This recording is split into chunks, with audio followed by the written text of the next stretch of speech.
As retired and active police officers, we all know that you can buy gear from a lot of different places, especially online. But I want to remind you of the importance of supporting companies that support law enforcement. I don't know of any company that fits that bill more than Goals. At goals.com, their motto is proud to serve those who serve, which they do every single day. And they walk the talk by supporting dozens of focused organizations like Gold Shields.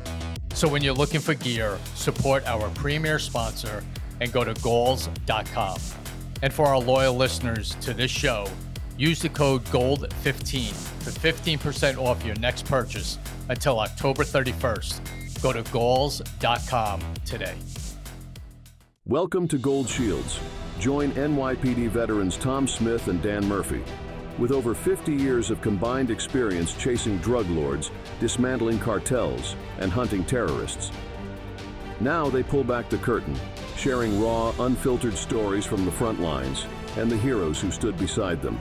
No topics off limits. This is real. This is true crime. This is Gold Shields.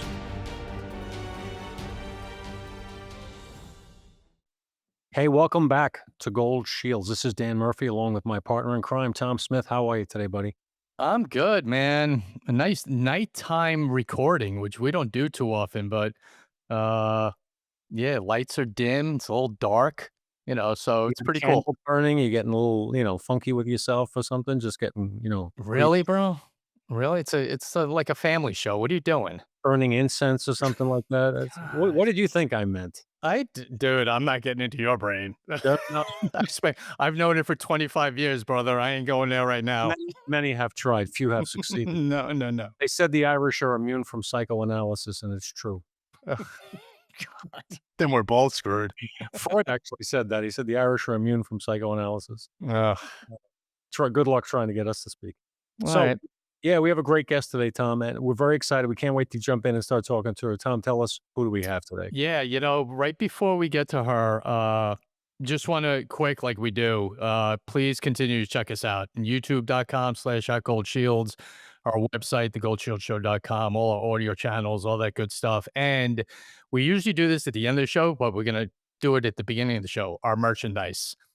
JustAskJan.com, JUSASKJAN.com. All our merchandise is there. Everyone kept asking for it, and we finally got it all out there. So please go to her website, get our merchandise, and wear it all over the place. We appreciate it very much. Our guest, you know what? We're going to embarrass her a little bit before she even comes on. Yeah, Because I don't think she can take it.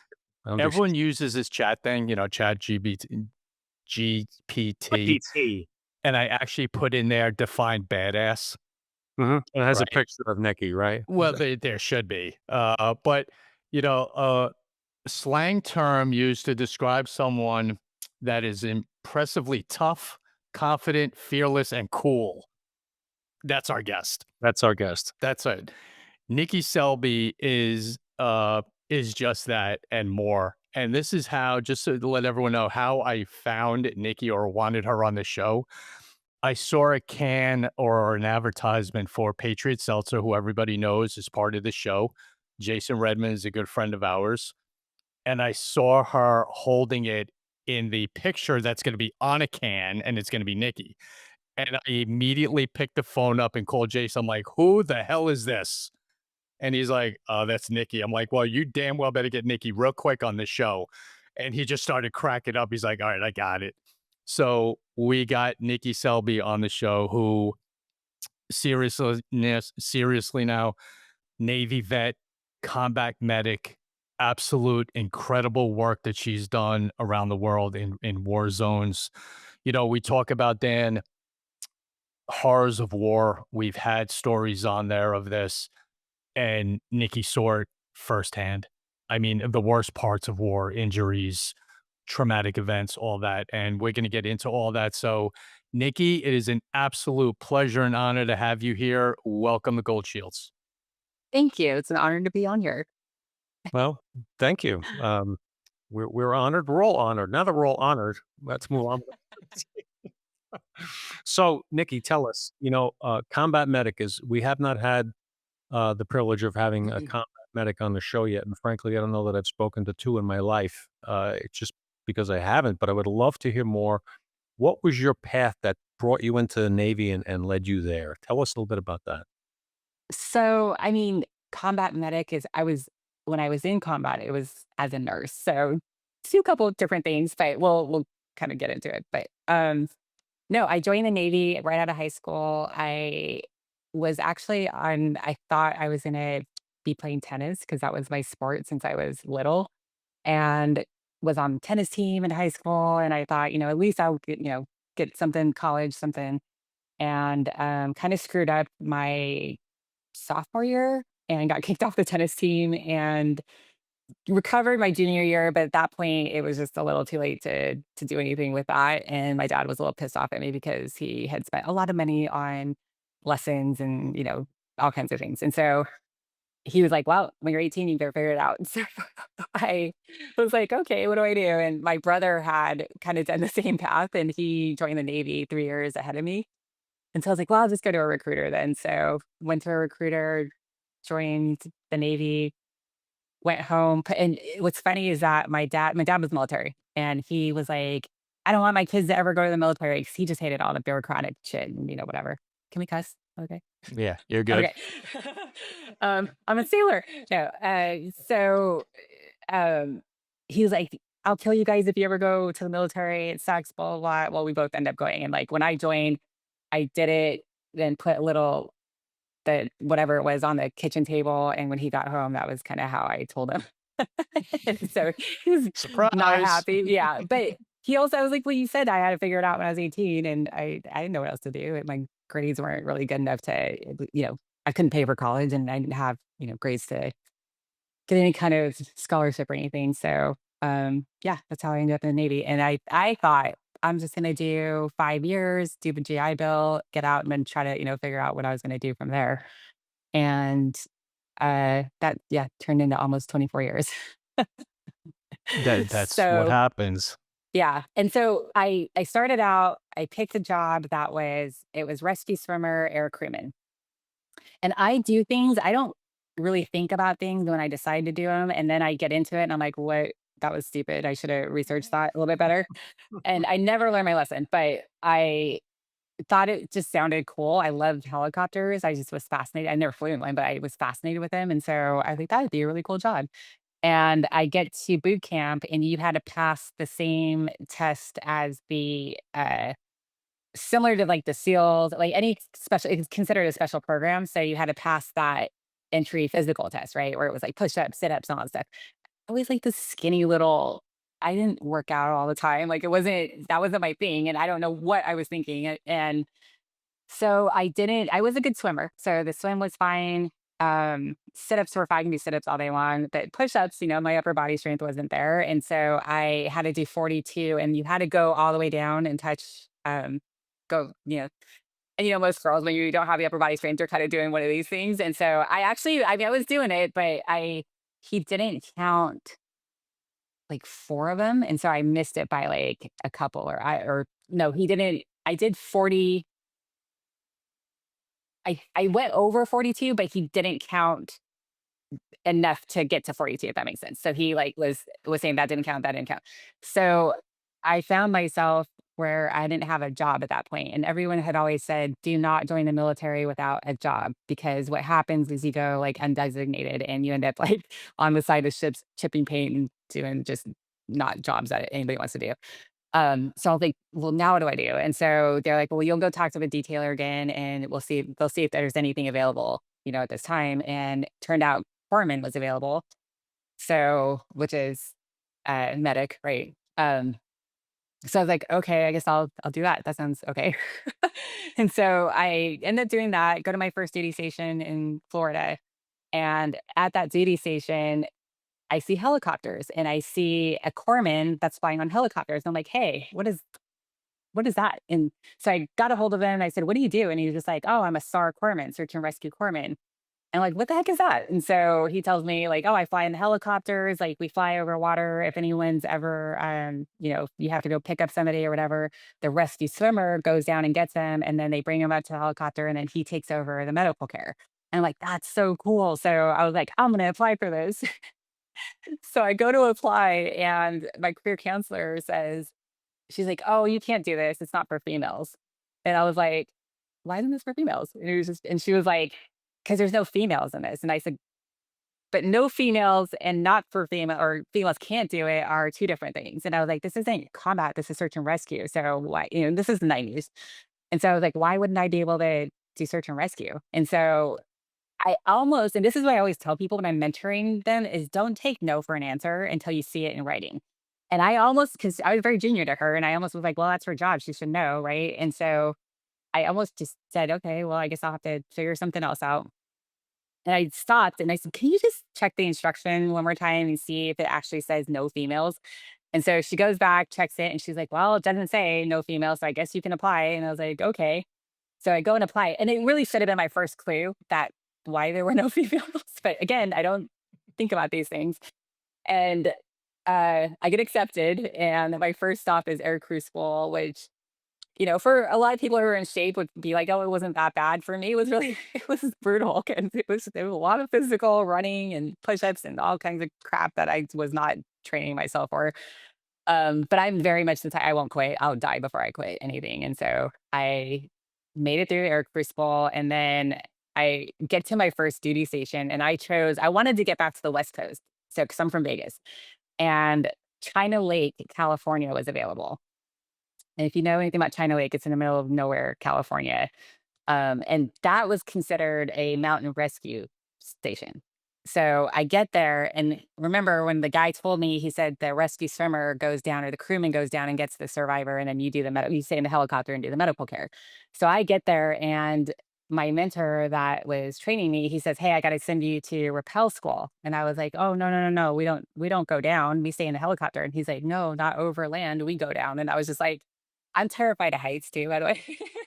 And so I was like, no, that's not how this goes, lady. Like, yes, that's how it goes. And if you don't want to do it, then you're not going to be doing this anymore. I was like, "Ugh, all right." So they send me to Camp Pendleton. I go through rappel school. And the first time down the tower, I'm just shaking that entire tower. And the guy who was, belaying was like, just like go. And I was like, okay. And so I do it. And then I loved it. And it was fantastic, and had a ball doing it. But yeah, I was falling out of helicopters and doing a lot of really cool, fun stuff. And then I had to pick orders again, and I chose Sandy. I was trying to get down to Southern California, not China Lake in the middle of nowhere. I was trying to get to like the nice part of California. And so San Diego had a rescue swimmer instructor, surface rescue swimmer instructor. So same thing as the air crew rescue swimmers without the helicopter part. Um, so I chose that, got it, and I went down there. Again, I was the only female in the career. I don't know why I don't ask. I should ask questions this way, but I'm just getting killed left and right.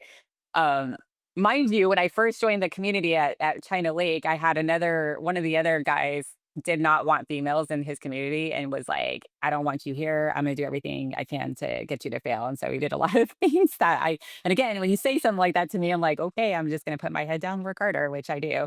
And it's another thing I tell females is like, don't do this. Like that's going to turn men off. They're gonna hate you even more. And so just put your head down and show them through action, right? So I studied, I got stronger, and I proved that, I have a place in this community. So but yeah, then I go down to rescue summer school, and I was the medic for that school, but I had the option to go through the school as well to be an instructor for the rescue swimmer side.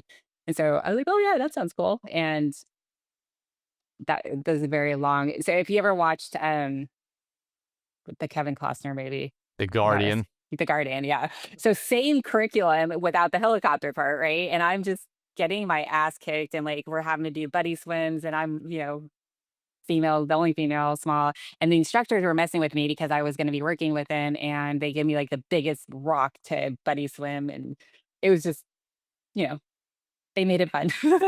But made it through there, had fun. I still talk to a lot of the guys still. Um, I'm noticing a trend. I'm noticing a trend, if I may, really quickly. yes. Your father tells you not to join the military, you join. Every Yeah. assignment within the military, every MOS, somebody tells you is not for you, and you push it and make it happen. Yeah. Okay. And again, I'm not this like this We got a PT rebel. stud, right? I'm like not that strong. I'm not, I'm just like, I'm gonna do this. I But don't the know. force of And will is there. I love that. I but love it's that. funny because I was always like the shy, quiet kid. Like I wasn't, this extroverted. I'm very introverted. I don't like to be, around people or anything. I don't know where it came from. And so um yeah, but I made it through all those different things. And uh after that duty, I was there for 4 years. And then I kind of was like, well, there's not really a good pathway for promotion and stuff in the community is very small, so there's not a lot of opportunity to grow. And so I was like, well, if I'm going to stay in the Navy, then I'm going to go. The next thing that seemed like logical was going officer and then doing the nurse corps. And so I applied for a commissioning program, got accepted, and went to school. They sent me to school, got my nursing degree, then came back as a commissioned officer. And yeah, did another. So I did 10 years enlisted and then did another 13 and a half as an officer. So, and then as an officer is when I deployed a few times. So yeah. Okay, so just to back up, and remember the definition that I put at the beginning of the show. Let's just always keep that in Yeah. in Yeah. everyone's mind while we're doing this show. And that Right. was the exact reason I read that. But you nail everything you had to do when, like Dan said, everyone told you no, and you just do it. And then you know what? Let's become an RN, which you just kind of glanced over like that's going to like a department store. Uh, you know, yeah, let's get an RN license and then, oh yeah, let's be a commissioned officer on top of that. Why not? I mean, listen, we're joking around and we're laughing, but we know how, I mean, that is difficult as hell what you did, and nailing it is so impressive. And the best part, we have a lot of females and women that watch and listen to this show, and you are so right with telling the young girls out there, don't ever, I mean, we tell that to young, males when Dan and I do speaking stuff in academies or colleges or whatever. Don't let anyone tell you you can't do something. Yeah. I mean, Yeah. ever. Don't let anyone tell you can't do something. And also don't bitch about when it's hard. You know what I mean? Like I will say, like, there are females out there that, use their femaleness to like get a pass or whatever. And it's just like, no, if you want to be part of a community like that, you have to prove it. You have to gain that respect. And so, and that's not by, oh, this isn't fair or whatever. Like, with search and rescue, like the survivor doesn't care if you're a female or male. They care about if you can pull them out of the water or wherever and, carry them, do whatever you got to do to get them to safety. So that has nothing to do with, gender or whatever else. Like it has to do with, do you have the physical strength to do it? And do you have the mental strength to do it? So, um, you gotta work hard and you have to, if you're gonna be accepted truly, then you have to be able to keep up, right? So, and I will say as a female, you have to be better. Like you have to, you're going to get pimped, right? Asked for questions and, more so than anybody else because there are guys out there, they don't want you there. So they're gonna try to, see how much you know or see how much you prepared and, they're looking for every excuse to get rid of you. So yeah, so you kind of have to be better in that aspect. So, real quick, Dan, I'm sorry. Let me just, because I'm going to forget. During your training, which is difficult, which is very, very hard, was there a point at any part of your training that you literally just kind of had to put your head like in the sand and go, I am not stopping? This is hard as hell, but no, I'm not doing it. And just take that moment of no and continue doing something that you knew was really, really hard. Yeah, every day. I was just every day. I was like, "What am I doing? Like, what are you doing? This isn't you." Like, I could be in a hospital or like in a clinic and like, why am I doing this to myself? Oh yeah, every single day. Rescue swimmer school, especially that was I don't know what the heck I was thinking with that, but that was brutal. So we've spoken to a lot of tier one operators and people who've done amazing things in the military as well as in law enforcement. And there's a common thread. And one of those threads is humility. They're all pretty humble people, which is fascinating.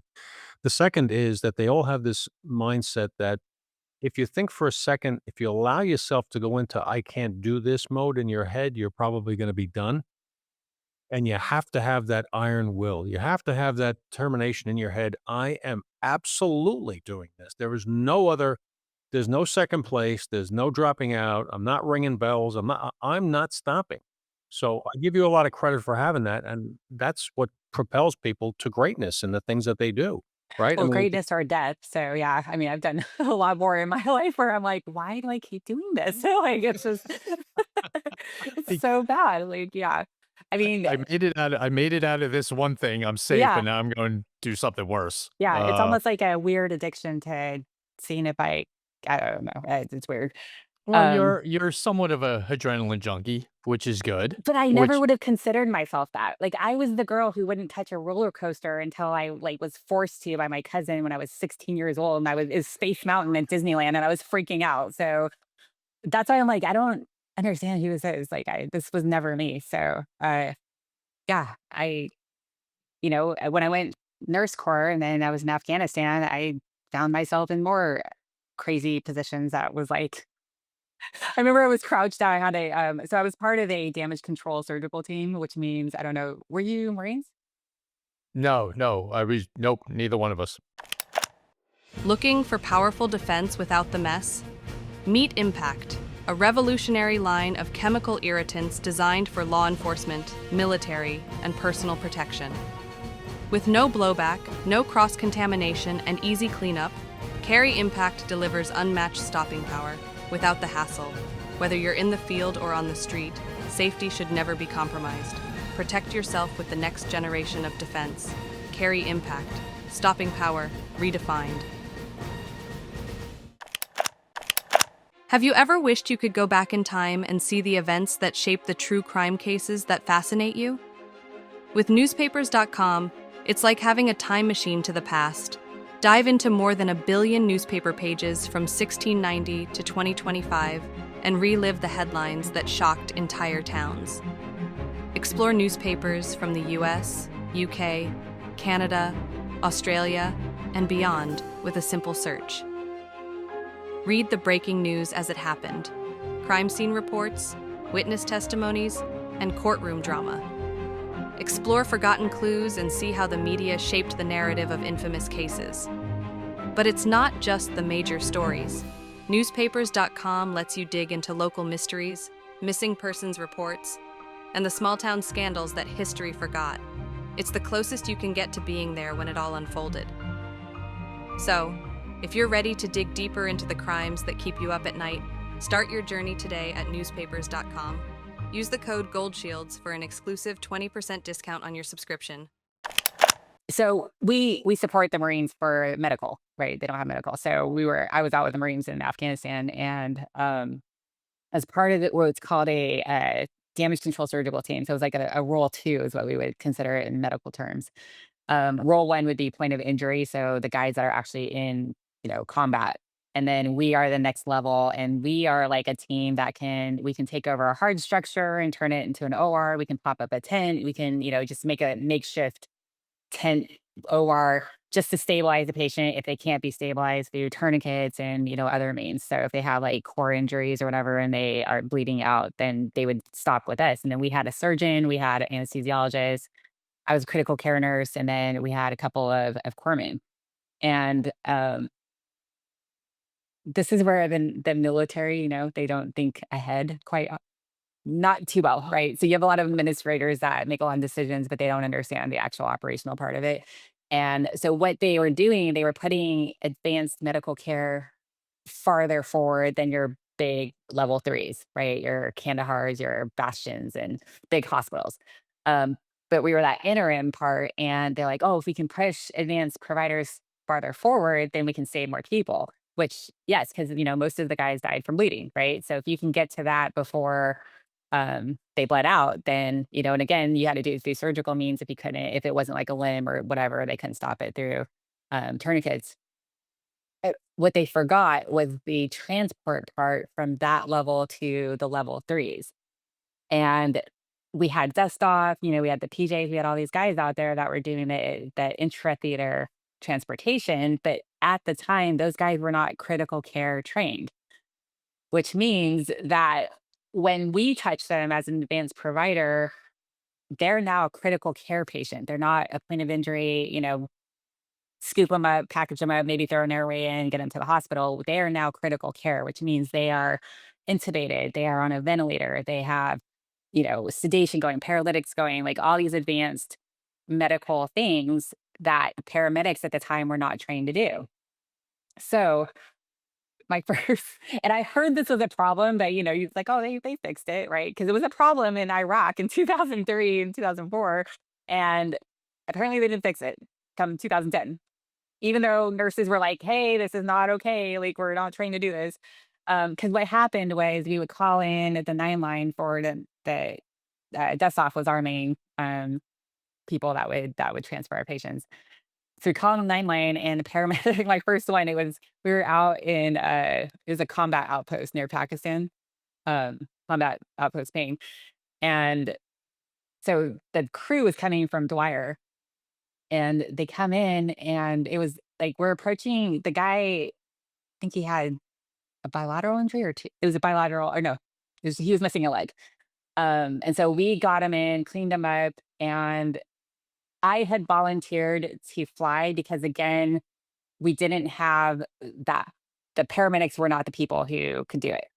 So, you know, when they discovered that, the paramedic would come and pick him up and they were like, "Hey, I don't do any of this." And so it was like, "Oh, hey, nurse, get on the back of the helicopter and fly this patient." Well, that's a very the training you need for that is very extensive. Like if you do it in the civilian sector, which I have done it in the civilian sector, it's about 6 months worth of training. So you don't just throw random nurses on the back of helicopters to do that. Because one, it's a safety thing, right? You don't just throw people on the back of helicopters thinking that they know how to even approach a helicopter. Or what do you do when you get into like there's so many factors. And then this is a critical patient where, for example, a CCAT Air Force team would transfer with a full team. Now I'm doing this by myself in the back of a Black Hawk. And so my first transport, this guy missing a leg and clean him up. And I'm I'm getting pumped because I'm like, oh, I get to go fly, I get to do because I volunteered. So I was like, oh, well, I know aircraft. I don't know critical medicine. I was very new to that, but I was like, I know aircraft, so I should be able to put this all together. And as we're closing them up, I was like, what am I doing? Like this is okay. And so um my surgeon, he was like, all right, kid, pats me on the back. He's like, good luck. And I was like, what is yeah. So we're walking, and at this point, it's night, and so I was just like I remember walking to the helicopter and like, "This is the dumbest shit I've ever done in my life." And my anesthesiologist so I had never handled a vent by myself, and this guy's on a vent and intubated. He's getting blood, he's getting, paralytics and the station. I didn't do any of that stuff. I was very brand new to critical care. And my anesthesiologist has these syringes and he's like, push this every half hour, then push this one. And then I was like, okay. And I'm walking out to the helicopter and I was just like, this is, I'm used to being crew, not like because that you're a passenger essentially, right? We're actually listed as special equipment. We're the fourth line, which is special equipment. We're not even a person on the 9 line. Um, and so I get into the helicopter, then I'm thinking like, oh, surely they brought me some headsets so I can talk to the crew. And I get in there and I look at the crew chief, I'm like, and he's like, and I was like, okay, how do I talk to you guys? So he's like, and he points to the back. And so they put my patient, it was like perpendicular horizontally in the aircraft. I'm in the back behind. So he's on the ground. I'm in behind him, squatted down in a squatting position. And I grabbed the crew chief had like a notepad on his leg. And so I write on there and I'm like, hey, can you turn the lights on? He's like, no, idiot, we're in fucking combat. So and I was just like, oh yeah, good point. So then I was like, well, I can't like this dude's like very critical and he's on a vet. Like, how am I gonna see this guy? Right. So I had a little pen light or one of those little lights stuck in between my teeth. And I'm crouched in a squatting position with a pen light with a very critical, just out of surgery patient. Can't talk to the crew. And one of the other things that they were doing is they left the nurses all the time in Iraq and Afghanistan when they dropped them off with the patient. Well, the nurse is now in the middle of nowhere trying to get back to her team without, you can't just pick up a phone and be like, hey, can you come get me? So I was like, I remember hearing that. And so I write on his notebook again. I said, hey, you're going to take me back, right? Because again, we're in like, they didn't come from that base. They came from Dwyer. And so he's like, oh, yeah. And so I was like, okay, cool. So So then we take off. And again, I'm in this squatting position. I got a pen light between my mouth. I got this really critical patient. And oh, like as I was leaving too, one of my firemen like had his leg in a bag and he's like, "Hey, don't forget this," and throws it at me. And I was just like, okay. So I'm like holding his leg and it was anyway, so get to Dwyer and I go in to give report, which was just a hot mess because I was just out of sorts. I was not prepared for that. And as I'm talking to the trauma team, the helicopter flies off and the surgeon was like, "Is that your ride?" And I was like, "Yep." So I think it was like midnight at this point, and I was like, "Where am I?" I didn't even know where I was. And I was like, "How do I get back down there?" They're like, and it was an army. Army was in control of it. Oh, sorry. Dropped my earpiece. But Army was in control, and, I'm Navy, and so they didn't really care too much about me, and they're like, "Oh, just, you gotta find that there's takeoff and see if there's anyone going back down that way." And it was winter at this point, and winter in Afghanistan was pretty chilly, and I wasn't prepared for I was, in just a regular flight suit, and I was freezing my ass off, and I'm sitting there outside where the helicopters were going in and out, and I had all my equipment, I had to, like, drag it all up to this it was probably about a quarter mile from where the hospital was. And I think 2 in the morning, the guy's like, "Hey, there's a 53 going down there if you wanna catch a ride." He's like, it's an equipment run or whatever, and I was like, "Okay." So, I mean, it was just I don't know. It was, again, one of those like, how am I here? Like, what the hell's going on? So, yeah, so I ended up doing 21 more transports like that, and I learned my lesson though. I told the crew, I said, "You're not leaving me. I'm gonna freaking handcuff myself to the medic because I know you won't leave them." So I was like, or I'm taking the medic with me inside there.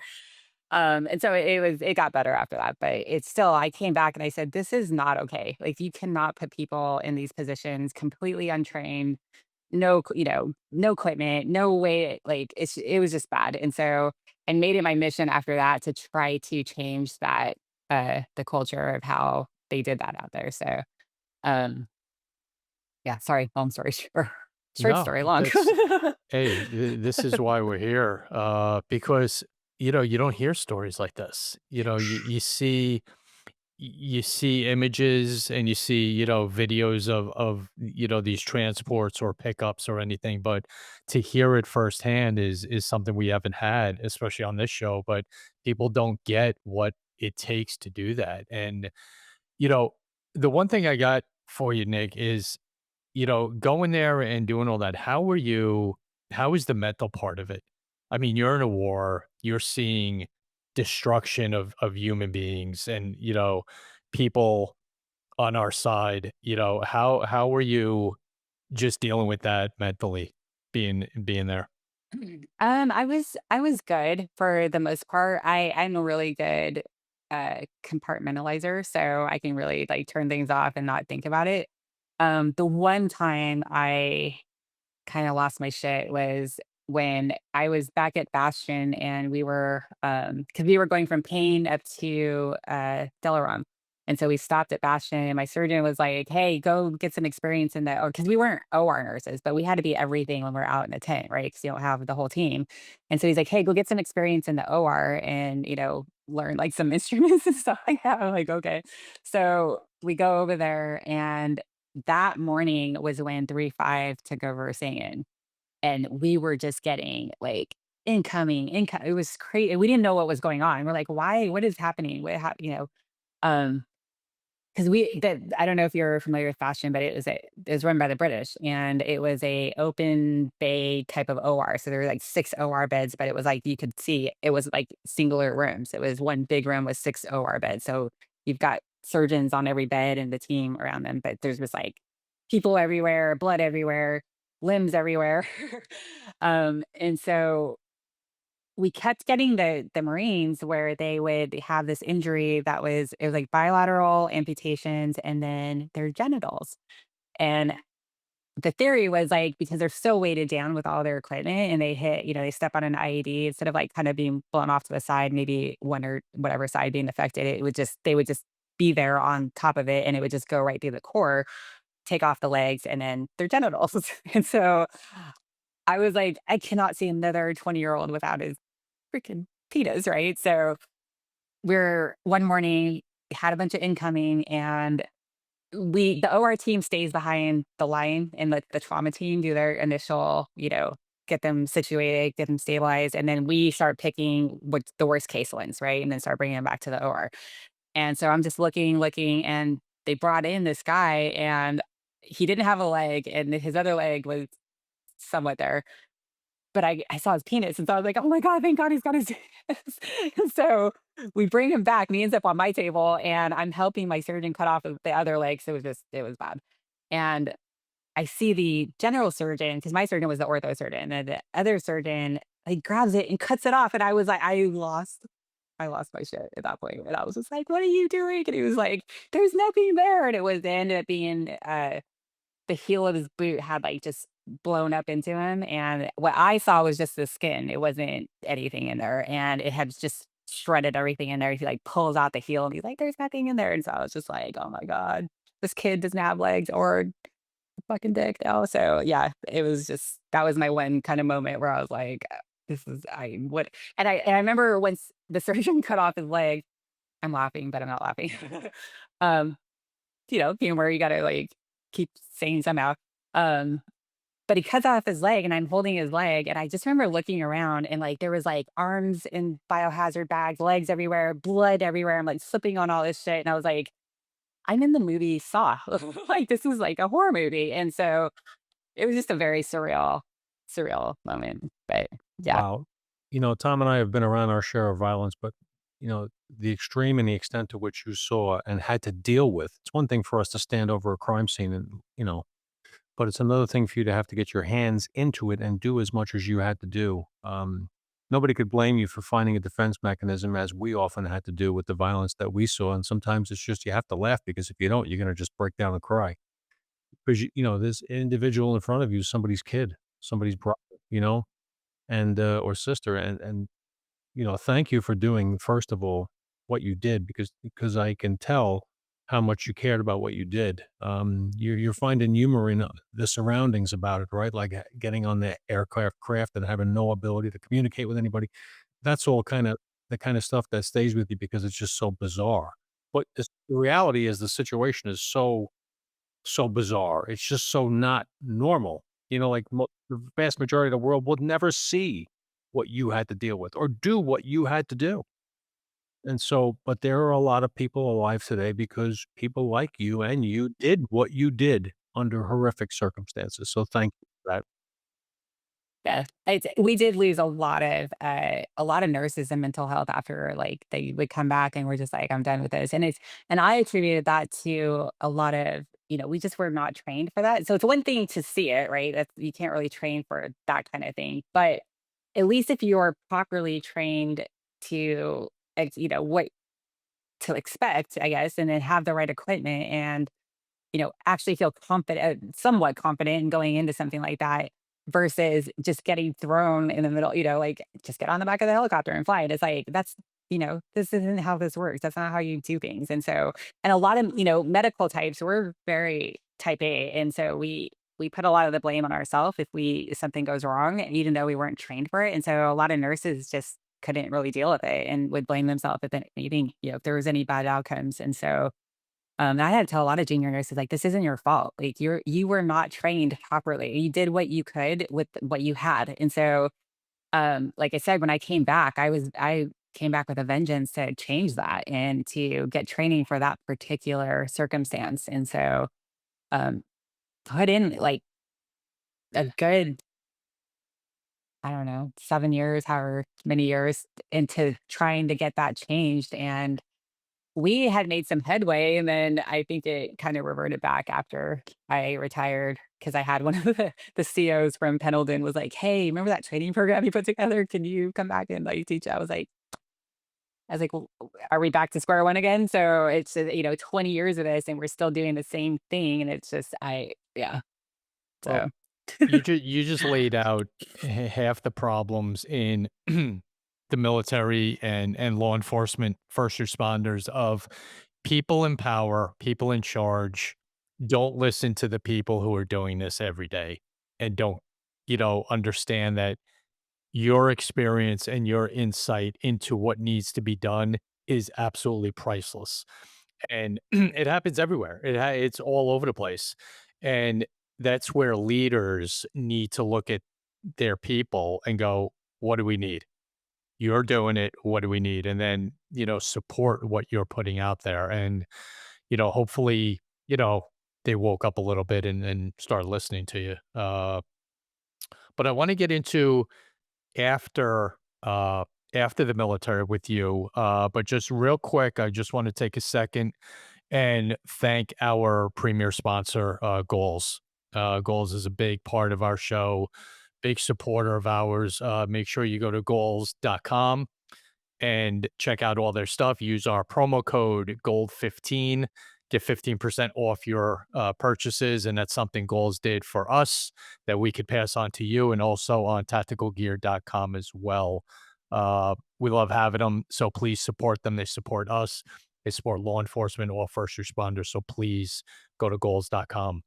So you get out of the military. Then what, Nikki? I like What do you what do after that? I mean, I really? what's midlife crisis. next? So here's what I want to say to you. What they don't tell you, and like again, I think I handled a lot of that well. There are other things that I was thrown into, like just my career. And again, a lot of it's my fault. I just put myself in these weird positions where I'm bending for my life. I feel like half the time, um, but I made it. Like I don't feel like, I didn't have any issues or whatever. The one time I felt like just not, I guess, myself, or just, I didn't know if maybe everything was catching up to me, is the transition phase out of the military. And I don't feel like anyone talks about that. And I'm like, why doesn't people warn me about this? Right. And for me, I had spent almost 24 years in the military, my whole adult life up to that point. I'm now in my 40s, and I'm like, I don't know what to do with myself. And I worked up to my last day. Like, I was there in the office. My CO was like, "Why aren't you?" It was a Friday, and he was like, "Aren't you retiring?" I was like, "Yeah, this is my last day in the Navy." And it was just like, "Why are you here again?" And the program that I had created, it wasn't like I was a big workaholic, but that was my baby. Trying to get the program people trained right. I really wanted to pass that along in a really good package to continue it, right? And so it was really working. I worked like a regular day that Friday, and then Monday I'm retired. And I woke up like, what am I supposed to do? What am I supposed to wear? Like, it was just, you're so used to put your uniform on, get in the car. You knew exactly what your day was going to be like. And I was just like, I don't know what to do with myself at this point. So I piled my plate, because, then you're like, I'm not relevant anymore. Like, who am I? And so now you're trying to find, trying to be relevant and purpose and whatever. And so I just piled my plate up with a bunch of stuff. And then I was like, what am I doing? I have too much shit on my plate. I need to get this. So it was just a very bumpy road the next 6 months. And I'm in my 40s. I think there was some midlife crisis stuff going on there. And I decided I was going to learn how to fly helicopters, learn how to shoot long range, and skydive all at the same time. Why not? sounds reasonable. Given your life, sounds reasonable. Yeah. Yeah, yeah. So I was learning that until I realized I picked like the most expensive hobbies, and I'm doing it all at the same time. So that was really stupid. It was really fun though. I was flying the helicopters, and my instructor is really awesome. He's like this Australian guy. He's very much a sink or swim type of person. So he like, you got controls. I'm like, no, I don't got it. But you better figure it out. So that was really cool. So, got to learn how to do that for a little bit. And then I started skydiving. Again, I'm terrified of heights. And I think a little bit of it had to do with, I realized I didn't have that fight or fight mechanism anymore. I don't know where I lost that, but I started realizing, like, if you get scared, your heart rate goes up and you're like, oh my gosh, no matter what the circumstance was, like, my brain was like, oh, I remember I was riding my motorcycle and I almost got hit by a car. I mean, like, very, very close. And there's just no reaction physically. But my brain was like, wow, I almost just died. But I had no physical reaction. And so there's several circumstances like that. And I was like, well, maybe if I jump out of the plane, like, I'll get a reaction out of myself. And so, because again, I'm terrified of heights, terrified. Like, standing at a balcony, I can't, and I don't like hiking with people who like try to go close to the edge of the mountain. Like, that makes me, I hate it. And so, yeah, I was like, if I jump out of an airplane, maybe I'll get that reaction I'm looking for. And so my first jump was tandem with the instructor. And I remember And have you guys ever skydived? No, I have Okay. not. I see no So reason to jump out of a perfectly yeah. functioning aircraft. No, None. that's you sound like my dad too. Um, but the plane ride is probably the worst part, to be honest with you, 'cause it's like a little dinky plane that feels like it's gonna break apart at any moment. And so you're like cruising along on this plane and you're going up and you have all this time to think about what you're about to do. And I just remember going like, this is so fucking stupid. Like, what am I doing? And, then your instructor like catches you and like make sure everything's good. And I'm just like, I'm not doing this. Like, I'm not doing this. And so he starts scooting up to and then when you get to the height, it kind of like, it feels like you stop. You're not stopped, but you slow down and then the door goes up. And that's like the worst part. Every time I've done it, I'm like, I hate that part. And I was just like, I'm not doing this. And he's like, you're doing this. And so he like goes out and we tumble out of the aircraft and still nothing. Like my heart rate was nuts, but I was just like, my brain's just on fire, right? If you could see inside and you could see like just all kinds of things going on. But like I just was not getting a physical reaction. But anyway, I loved it, did it a bunch of more times, got qualified on my own.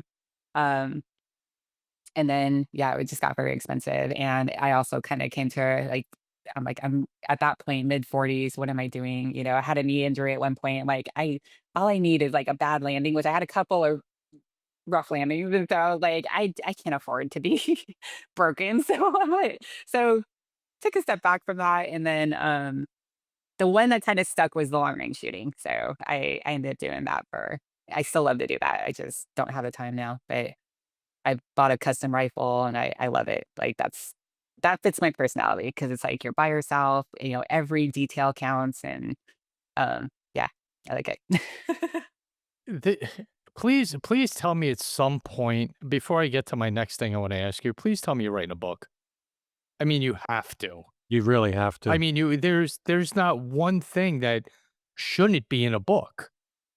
I mean, much less like maybe a superhero movie. Who's gonna That's play you in the afterwards. movie? I don't know who could play you. You'd have to play yourself because nobody else could Oh, do. we have to think about that now. See, now you got my brain going. Now we have to come up with No. someone who can play Nikki. There honestly are so many more cooler women out there. Like that's the thing. Like most of them they don't talk about it, right? Like the humbleness. There's so many cool women out there. And I'm like, man, that would be so you need to tell your story. And they just, it's like it's kind of like I hate I've done this is my 15th or 16th podcast. I hate it. Like I don't Mhm. like to talk about I'd love to just talk about you guys. Like, hey, what do you guys do?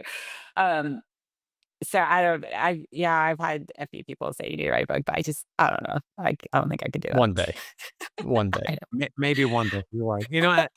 Again, that's emblematic of the or it's symbolic of the people who are so humble, who don't see anything big in what they did, but in reality, the things that you have put up with for the benefit of people you didn't know. Americans risking their lives in a battlefield. You're out there in the heat of it with them, taking care of stuff the average person would never even be able to look at. You had to put your hands into. So you got a lot of moxie, young lady. And told you that because I'm probably a generation older than you. But I don't know. I'm pretty old. no, Oh, you rookie. no. I I'll be got 50 next year. You'll be 50. All right, rookie. rookie. You're a kid. You're a kid.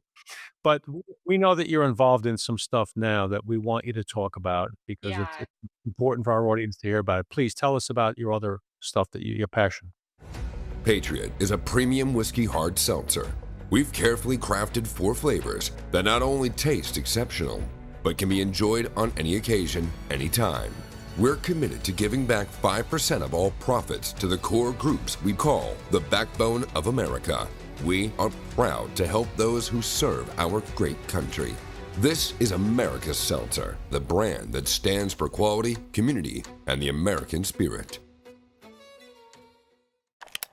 When it comes to the safety of law enforcement, first responders, and military personnel, every moment counts, especially in the dark. Streamlight provides the reliable, high-performance lighting solutions that these heroes trust in the most dangerous situations, whether it's a car stop, navigating dark alleyways, or exploring abandoned buildings. With Streamlight by their side, our heroes can tackle challenges with confidence, knowing they have the power of advanced lighting technology to guide them. From From the first responders on the front lines to the law enforcement officers ensuring our safety, Streamlight is there to make every mission a little easier and much safer. Join us in supporting those who protect us. Visit streamlight.com to discover how you can be part of the team keeping our heroes safe. Because when they shine, we all shine. Well, okay, so moving on from my crazy hobbies that I felt the need to do, um, COVID happens, right? And I ended up volunteering to stand up a field hospital in New York City. So went out there in April and we took over Columbia University's indoor soccer bubble thing, and turned that into a 300 bed ward. And we were in conjunction with New York Presbyterian. And were you guys in New York during that time? Oh yeah, I'm here. Yeah. I'm still here.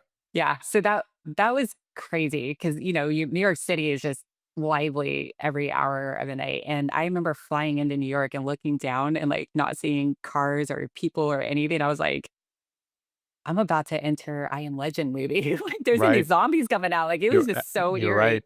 I have a picture in front of Times Square with nothing around me, no people, no cars. And it was just like, this is just the most bizarre feeling. And so, yeah, we set up a field hospital and I did that for a couple months. I am a very don't trust the government. And so I did that for a couple reasons. One reason was I wanted to help, of course. But two, I was like, I'm not buying into this shit. Like there's something wrong with this. Right. So I was like, I need to see for my own self to see what's going on there. And yeah, it was just not what they were telling people. Shocking. So yeah, so did that for a few months, and then I came back and I started doing executive protection. So, Makes sense. well, I had a firm from DC reach out to me, and this guy's like, he's like, you don't know how hard it is to find a female. Because he's like, we were looking for a female because they have all males, right? And so some of their clients, they have high profile clients, and some of them are females, and they want a female that's around that's on a team.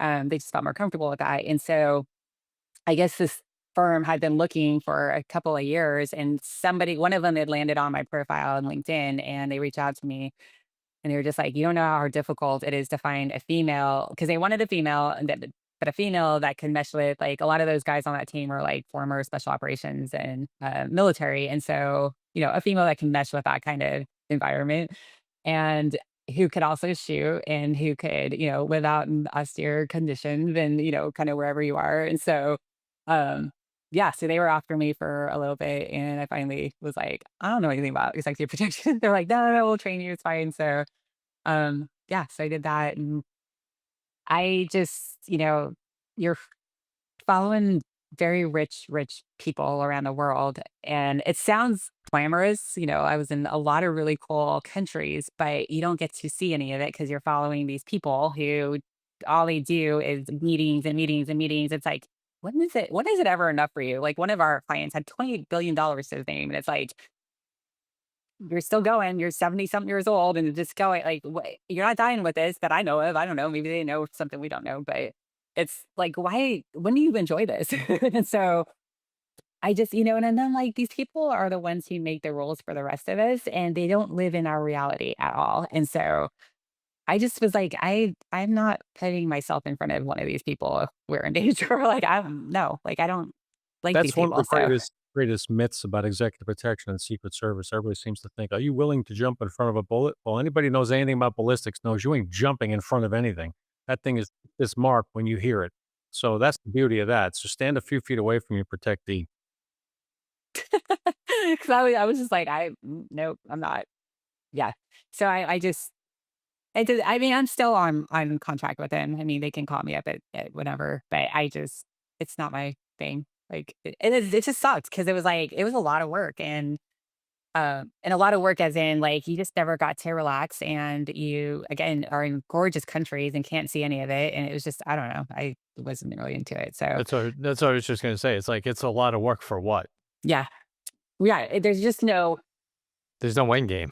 yeah at least if you are in the military, you deployed, like there's a purpose there. I feel like with them, it's like, I don't like you. Like, I don't relate to you. I don't like you. I don't really care if They something don't happens to me. So, respect you or like you. You're nope. just a Yep.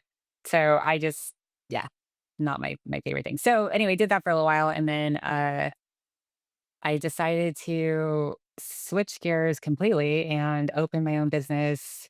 And it's in aesthetics. So I always did like trauma, trauma, trauma. And then now I'm doing Botox. So, and the reason is that I was getting my hair done by my hairdresser and she loved Botox and everything. She's like, why don't you do Botox? And I was like, well, I'm a trauma nurse, so I don't really do any of that. And she's like, well, yeah, why don't you just learn? And I was like, I don't know, maybe I should learn it. So I, got certified and then I worked at a place for a while under somebody else. And then at that point, I'd been a nurse for a long time. So, if I worked in a hospital, I'm at the top of the pay scale. And when you work in like aesthetics, they don't really pay you a whole lot. And so I was kind of like, yeah, this is fun. But if I'm going to keep doing this, like, this isn't really, the money's not really there on your own. And so I said, if I'm going to keep doing this, I'm going to do my own business. And so I called up one of my best friends who she served with me the whole time. We got commissioned as nurses together, and so we stayed friends the whole time. And so I was like, "Hey, you want to do this?" Which I have dragged her on a lot of jobs after we both retired, and every one of them turned out to be terrible because there's other jobs that were in between all this that we just don't need to talk about, but they've all turned out to be terrible. And she's like, and I'm like, when are you going to learn your lesson and tell me no every time I tell you about a job? And so she was always like, sure, whatever. And so we started this business, which, man, the business end of things is just a whole new ball game. Like, it's just, I don't know if I would have done this again, but nursing wise, we're both solid there. But the business side, we have learned so many lessons, and I mean, we're just learning every day. It's a learning. I'm working harder than ever, and I'm like, this is supposed to be my retirement year, so I don't. It's just been the first year. We're going on our third year, and the first year I worked I think I had 10 days off that year. I worked every single day because I was working in the hospital too because you don't pay yourself the first year, and so like I think the first 2 years. So I still needed to make an income. And so I was working at my business 5 days during the week, and then the weekends I was at the hospital. So it was just it's a lot. Still is a wow, lot. and that's called the Jab Lab. The jab lab, yeah. So we wanted because med spas are like flowers and roses and butterflies. And I was like, we need to appeal to like the more masculine side of things because we have a lot of veterans that follow us. And so, we're like, guys probably aren't that comfortable going into like butterflies and roses and Botox and whatever. So we're like, we need to have more masculine names. So we landed on the jab. We kind of set up a joke at first, though, like, oh, I guess he's stuck. So we're gonna stick with this. That's your personality for sure. Yeah. Yeah. Flying by the seat of my pants. So So, yeah, so so now I what's have this this? business. What's the nonprofit that you wanted to talk about? That's close to your heart that we want to get out So there. it is called Hunter Seven Foundation. And Chelsea, who founded it, she she founded it because her husband served overseas. He was in the army. And when he came back, he said something about, man, I've lost more guys back here than I did deployed. And she thought he meant suicide. And he was like, no, cancer. And she was like, cancer. And so she's a nurse. And so she delved into that and was like, what is, then she was like, oh, is it the burn pits? What is it? Why are all these guys getting cancer? And his team leader, I think, so that was his call sign, 107. He was uh, is it Master Sergeant E8 in the Army? I think he's a Master Sergeant. Were I you guys don't know. Army? No, No, Oh, just just just just NYPD. NYPD oh, guys. okay, okay. Because you said you were in Afghanistan. Yeah, I'll tell you about that later. Oh, okay. um, okay, You lost a bet. got it. Okay, so yeah. Anyway, his team lead got this really rare form of cancer, and so and then a couple other guys on that team got like different types of cancer, and so she's like, "This is not coincidental. Like, there's something going on." So she attributed it to environmental. So she kind of dove into that. And it was around the time she started it is when I met her. And so she was kind of like, can you help me, get the word out about what I'm trying to do? And so I was like, yeah, I totally believe in your mission. And so she's grown tremendously at this point. Um, like Black Rifle Coffees, they sponsor a lot of the stuff they do, and a lot of like she was at one of the UFC fights. They had her logo on the mats. So yeah, she's blown up a lot. And what I love about her is that, most nonprofits, I feel like, make a lot of money for themselves. And I've talked to guys who need help and they can't, like, they make it so difficult. And I'm like, well, that's the whole point of you being nonprofits, is that they should be able to get the help they need, because they're already dealing with the VA stuff and whatever, where you're having to jump through all these hoops. Like, you shouldn't have to jump through hoops to get help. And so, and you guys are, some of these profits are getting millions of dollars. And I was like, what are you doing with this money? And you hear about like their founders or CEOs making, like, their pay is ridiculous. And I'm like, how are you a nonprofit and you're making six figures? So she was the one that anytime I asked her to help somebody, I was on the phone with them immediately, you know, getting them second opinions, getting them whatever help they needed. If they couldn't pay their rent, she was paying their bills for them. I mean, it's just, I've never seen somebody work so fast. For example, we have, so at the job lab, we also do IV hydration. Well, one of the cocktails is a high dose vitamin C, which has been shown to help with cancer. And so she has a bunch of the guys with cancer come here to get the IV hydration. So we do that for them and for the foundation. And we just had a Marine, an E9 Marine, who he has a really kind of rare form of cancer he's been dealing with. And his wife had called, I think, the Semper Fi Foundation, and, I need help and whatever, had to fill out all this paperwork, and they denied them help. And I he's, this is a master gunnery sergeant. Like, he spent 20 years, he ended up having to get out, or no, over 20 years, 25 years, a lot of years. He ended up having to retire because of the cancer. Um, and I was like, this guy's put this many years, and like, you can't help them. Like, what are you for? Again, what are you for? And so they had landed on Chelsea with kind of 7, and she again immediately is like, "Yeah, really, what do you need?" And so has them coming out here. He's coming out here doing the IV hydration. Um, but yeah, I've just never seen a nonprofit work as fast as she is, and it sucks because I see some of these other ones that get millions of dollars in donations, and she gets, comparatively pennies, and she still is just she just puts everything towards her foundation and these guys, and she takes every loss personally, and it's just, why that's the foundation should be getting millions of dollars, hands down. When I keep seeing all these guys like trying to reach out for help at all these other places and they're getting denied, which is that's just so beyond me. Like, I don't understand that. And his wife was saying, he's like, I'm dealing with this and I have to stop and try to fill out all this paperwork that they want me to fill out, which again, I don't think you should have to do that. Like, if you prove that you have, you know, an issue or whatever that they can help with, that should be enough.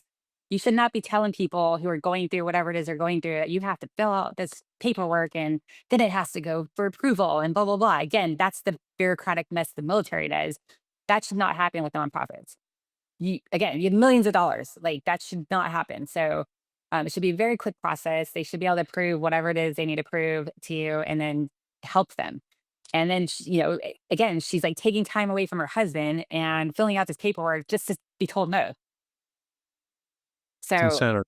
It's but crazy. then again, it's a foundation, like, it's millions of dollars. And it's like, what?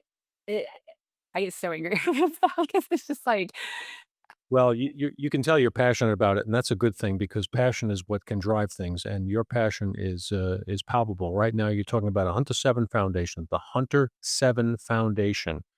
If you're listening to this podcast or watching us, please take a look at the Hunter Seven Foundation, see the work they're doing, and hearing it directly from you, Nikki, that you are well aware that the money that comes in gets turned right around quickly for the benefit of veterans who need it. This is not a fluff.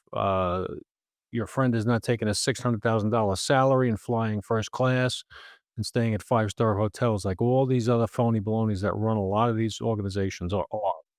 I'm not saying all of them, but I know it exists. We both know it. Uh, people use it. People use that opportunity, that platform, and this is one that doesn't. So Hunter Seven Foundation, you got an extra 10 a month, throw it in. Everything helps, right? yes, that would be amazing. Yes, thank you. Yeah, and we'll get that out more. I just actually pulled it up. It's hunter7 seven.org. So make sure you'll hear more about this as the show comes out and everything we'll do for that hunter7.org. Make sure you check that out. You know what? We Nikki, we have had privileges before with having people on for the last 3 years, and we haven't had someone that told a story like you and had so much of a resume. And you know what? I waited half the show to tell you this, and you went through a lot of stuff going, why am I here? What am I doing? This isn't me. This isn't me. But you know what? People get put in positions for a reason. And someone else is overlooking us saying, this one needs to be doing A, B, and C. And you were put in those spots for a reason. And the countless amount of people you probably saved and comforted through the worst times they'll ever go through in a lifetime is probably endless. And that's what Dan, and I know Dan believes it too. You're there for a reason. And thankfully you were, and have the attitude that you have with dealing with it and being strong with that. So for all the military vets out there that can't get in touch with you, that we are right now, thank you for everything you've done. Thank you. And for what you're continuing to do with the Hunter 7 Foundation, making sure that you take your personal firsthand experiences and put that energy to use for the men and women of the military like you, who put themselves on the line and who now deserve to be treated far better than they far too often are, right? Outstanding, outstanding. Wow. Well, I mean, I can't even begin to tell you, thank you, first of all, for giving us your time. Thank you for your service to our country and to each individual person you ever touched. I know that they owe you a debt of gratitude, and Tom just gave you a thank you for them. But you're a live wire. You're a lot of fun, Nikki. I tell you what, man, you'd be a blast at a party. You think? I'm I mean, actually so I I didn't get I'm that impression. I'm so introverted. I really like I don't like parties. I don't, I'm the person that's hugging the wall and like I am the queen of Irish exits. Like I hate saying bye Oh, to people and I'm just gone. I'm there 1 minute, gone the next. So I just me and you both. yeah, my happy place is quiet room, no sound. Yeah. So it's yeah, I really I can be into extroverted, but I am a natural introvert. Like I like to be alone. So that's why like the long range shooting, I'm like it's perfect. It's you're by yourself. It's very technical, and that's my personality. So yeah, Like Dan said, thank you so much for joining us tonight. It was exactly what we thought. Just a great conversation and a real pleasure. Real pleasure. Don't go anywhere. Just want to talk to you when we're done with this for a second or two. But this is the time of our show that we say a little prayer for our law enforcement officers out there, our military vets. Please keep them in your prayers. They need them, your support, your overview of what they're doing. Their families go through it just as much as they do. It's a team effort. Please pat them on the back when you see them in the store, say hello, say thank you, all that good stuff, because they deserve it. And in some instances, that's all they get. So please keep them all in your prayers. The vets, first responders, and law enforcement mean the world to Dan and I, and everyone who listens to the show knows that we do this at the end of every show. We mean it when we say it. So please keep them in your prayers. Uh, for got an a, absolute, yeah, got Dan, a I'm sorry. challenge I'm going to throw out. I'm sorry. Here's the challenge. When you travel enough, like I do, and we do actually, you see a lot of things. And one of the things I'd like to see is people who happen to have the ability to sit up in first class every now and then give that seat up to a uniformed military member who's on your flight. It's a little thing, but it's a big thing. It's an enormous show of respect. You can sit in first, people sit in first class, sit there all the time and think nothing of it. I hate to see a member of the military sitting in 36E next to me because that's where I In the usually sit. middle. Yeah. Give up your first class seat, give up your comfort seat, buy them a cup of coffee, buy them lunch, do a little something for them above and beyond because a little act of kindness goes a long way. So that's a challenge. I'll throw that out to the audience. Think about that next time you travel. Love it. All right. That was a good ending. Uh, Nikki, any last words you want to say? No, just thank you for having me on here. It's been a blast. Fantastic. And For pleasure. Nikki Selby, my partner, Dan Murphy, this is Tom Smith. Everyone, don't go anywhere. We got overtime coming up, which everybody loves. Stay safe out there, and we'll see everybody soon.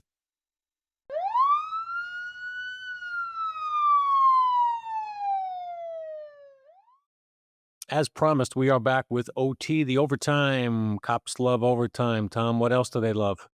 They love badasses, that's for That's sure. right. And you knew I was going to say that. I knew you I love the to you, buddy. What can I tell There's you? no other word for her. It's it. There's Badass. not.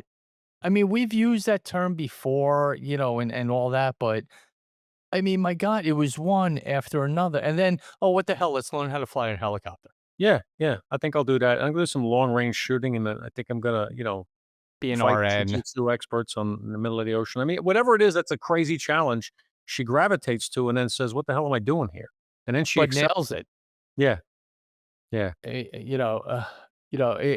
And again, we're so humbled by what we get to do, not our guests and their stories are humbling, but what we do. I mean, we get to talk to them, Amazing. and hear these stories, and I think the one thing, Dan, you said it right, and I hope people when they are listening to this understand the chuckles and the laughter, of her because that is an unimaginable situation Right. that she had to endure. And she's right. And you said it also. If you don't, your head will explode. That's right. You'll melt down. You'll And be that done. right. It's the reason why cops can sometimes can stand around crime scenes in really, really busy areas and find a joke. And they're not joking about the person in front of them. They're joking about the absurdity and the insanity that they're forced to deal with because it's a defense mechanism of the psyche. And she exhibited that and she knows it. I mean, we talked about it before and even after recording with her. And she said, I hope it doesn't come across bad. I said, listen, a lot of people are going to You understand got to that. understand, right? And to those that don't, we're explaining right now. She has nothing but the utmost respect and love in her heart for the people that she treated. And many of them to this day are alive because of that. Um, but that's a defense mechanism. So please don't, anybody who heard this, don't think anything other than what we just told you, because that's what it is. 100%. 100%. And you know what? There were stories that, she didn't want to get into because, Tough. of just what they entailed. So but you know what? There's people like that's what's in our military. I mean, that's why, you lose your ever loving mind when people badmouth the military. What are they doing? Or they're not doing this or whatever. And then you hear and see her. And that is what a patriot is all about. Right. Right. Somebody who stepped up, always second guessed herself. Can I do this? Should I do this? And found herself pushed.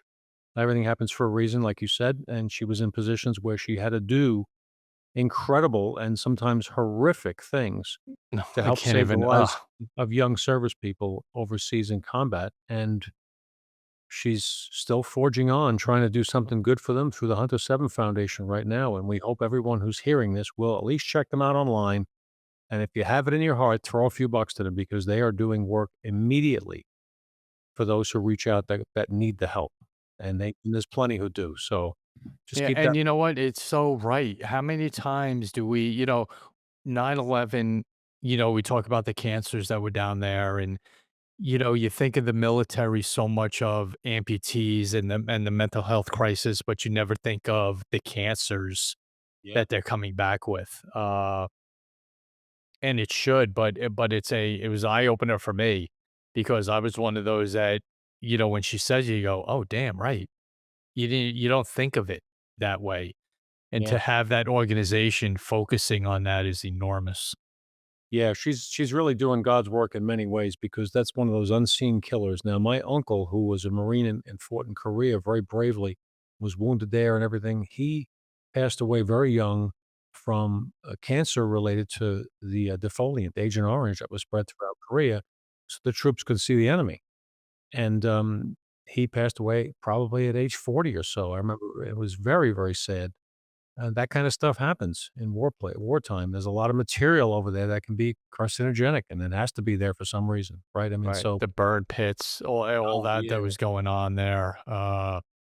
Again, another part of what she had to endure and coming out and then turning the page of, okay, now, nursing, going back to just nursing and, it's just, it's an incredible career and she damn well better write a book because Yeah. that's a bestseller. You can't sit on this kind of stuff. This is and she's got messaging, and the messaging is very basic. It's like, "Hey, never let anybody tell you you can't do something that you Exactly. wanna do. Put your Right. mind to it and make it happen." Right. Period. It's a And lesson for the everybody. beginning of the show, oh no, you can't do that. You're a female. She's like, excuse me? Yeah, Says who? yeah. She's got that moxie, she's got that guts. She's like, "No, no, Yep. no, no. Yeah, you ain't telling me that. No. Right. I looked it up, it's not there." And so challenge that kind of stuff. If somebody throws a roadblock in front of you, don't let him. Don't let him in life. That's No. what I say.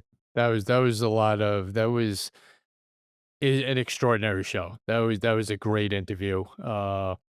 And she just, I mean, really, we could have that could have lasted forever Oh my talking gosh. to her.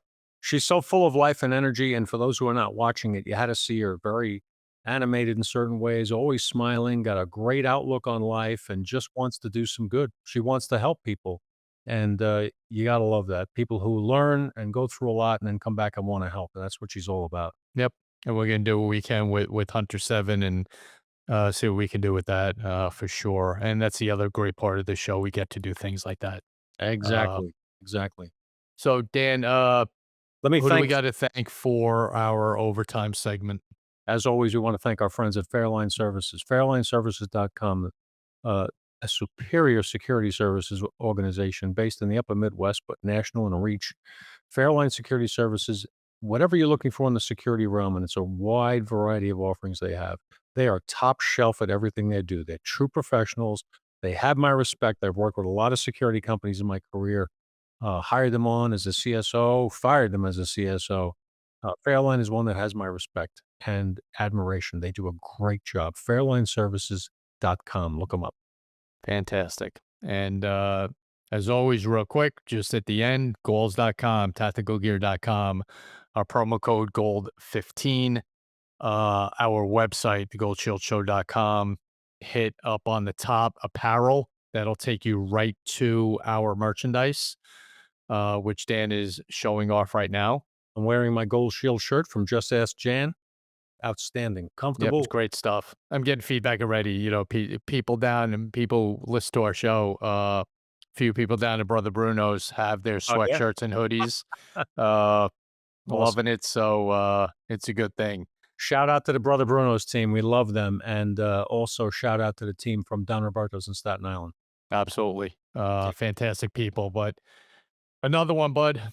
Another good one. Another great guest. And showing what the Patriots running around this country for sure.